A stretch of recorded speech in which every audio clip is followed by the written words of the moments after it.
So, ito po yung lunch ko ngayon. Lettuce. Romaine lettuce po ito. Tapos, steam na broccoli at saka carrots, guys.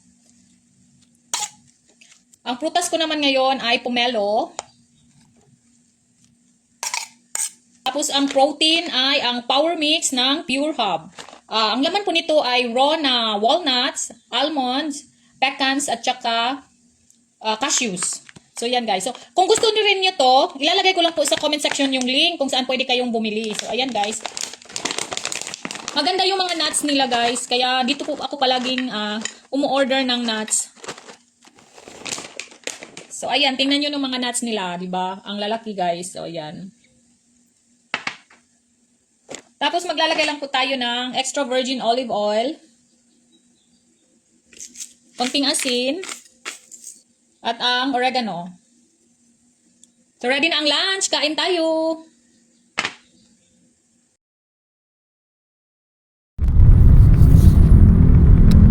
Sambong at iba pang mga halamang gamot.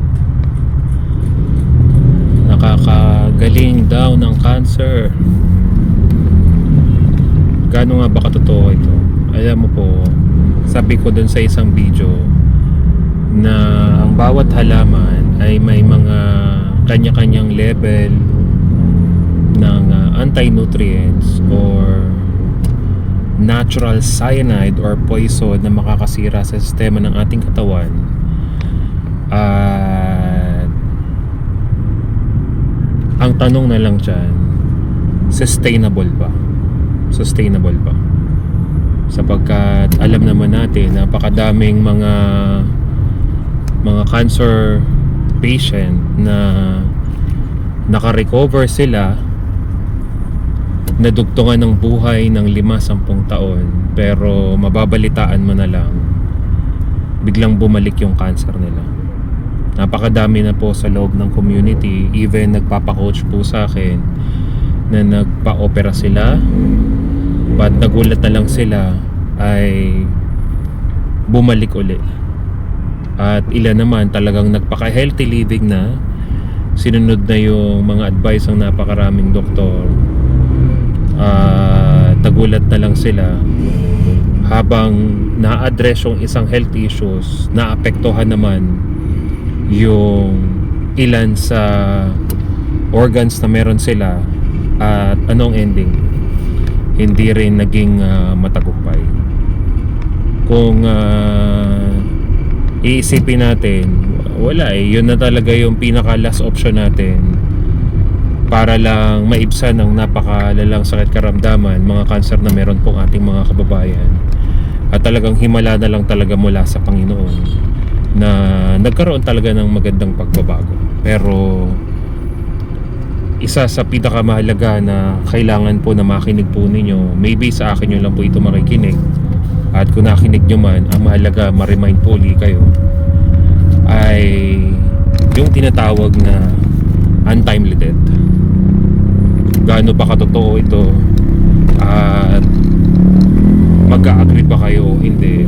It's perfectly fine with me kung magka-agree po kayo sa akin o hindi, sapagkat ang akala natin panahon na, okay lang na mamatay na, at least nadugtungan naman 5-10 taon ng buhay, hindi na masama yun na pinahiram yung buhay sa atin, ay nag-enjoy na rin naman. Pero ang akala natin ay nagawa na natin ng lahat, pero hindi natin sukat akalain. What if alisin kaya natin yung halaman? What if na yun na lang pala yung tanging paraan para tuluyan na talagang lumakas ang ating kalusugan? Syempre sabihin ng iba, lahat naman yung mamatay, di ba? Sarap kaya na makita mo pa ang mga apo mo, mga anak mo na naglalakihan, di ba?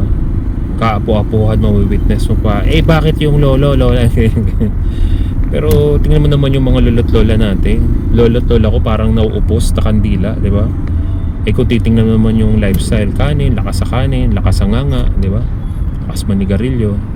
Pero kita mo naman parang sigarilyong nauupos, di ba? Humahaba nga ang buhay, pero tingnan mo naman, hindi naman functional yung body is not functional. Kaya ikaw, alam mo, mas masarap pa din na mas masubukan mo na kesa sarado mo yung isip mo na hindi naman talaga gulay naman talaga ang kinakain o anything, diba? Ako, hindi po ako nagsasawa na iblag ng iblag ito. Kung naka-recover at kung naging beneficial, tuloy mo lang. Pero kung sa tingin mo ay parang hindi na, huwag mo sasabihin sa sarili mo na ginawa mo ng lahat. Hindi pa po. Sapagkat may mga pagkakataon sa buhay ng isang tao na hindi pa naman talaga dapat kukunin ng Diyos. Pero dahil tinanggap mo na sa sarili mo na ginawa mo ng lahat, pero meron pa pala. Hindi mo pala inaalis yung kanin, di ba? Hindi mo pala inaalis yung gulay. Which is, yun na lang pala ang isa sa pinakamagandang paraan to reverse all kinds of sicknesses and diseases. God bless everyone. Think about it.